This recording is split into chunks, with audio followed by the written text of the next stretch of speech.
हम बाहर के दुश्मनों से तो सावधान रहते हैं, लेकिन घर के अंदर मौजूद उन चेहरों को नहीं पहचान पाते जो हमें नुकसान पहुंचा सकते हैं।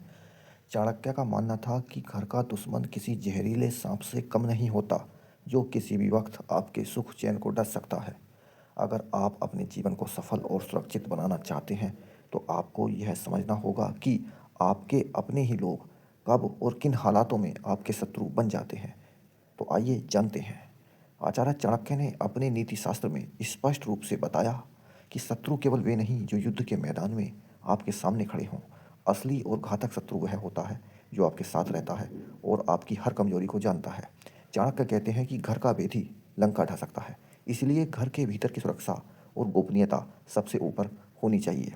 चाणक्य ने एक श्लोक में 4 प्रकार के पारिवारिक शत्रुओं का वर्णन किया है।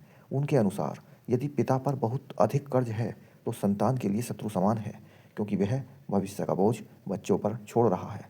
इसी तरह यदि माता का चरित्र सही नहीं है या वह व्यभिचारिणी है, तो वह अपने बच्चों और परिवार के मान सम्मान की दुश्मन बन जाती है। इसके अलावा चाणक्य कहते हैं, बहुत अधिक सुंदर पत्नी भी कई बार परेशानी का सबब बन सकती है, क्योंकि वह दूसरों की बुरी नज़र पर केंद्र रहती है, जिससे पति को हमेशा असुरक्षा और चुनौतियों का सामना करना पड़ता है। अंत में एक मूर्ख पुत्र अपने माता पिता के लिए सबसे बड़ा शत्रु है, क्योंकि वह कुल के गौरव को मिट्टी में मिला देता है और जीवन भर दुख का कारण बनता है। तो इन सब से बचाव कैसे हो सकता है, आइए जानते हैं। अपनी योजनाओं को गुप्त रखें। चाणक्य का सबसे बड़ा सूत्र यही है, अपनी आने वाली योजनाओं और सफलताओं के रहस्यों को कभी भी घर के हर सदस्य को न बताएं। जब तक कार्य पूरा न हो जाए, उसे गुप्त रखना ही बुद्धिमानी है।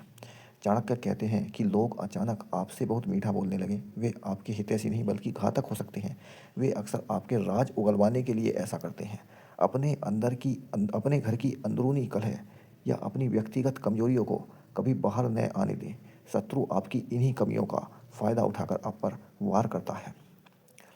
यदि घर में कोई शत्रु का भाव रखता है, तो गुस्से के बजाय उससे बुद्धि से काम लें।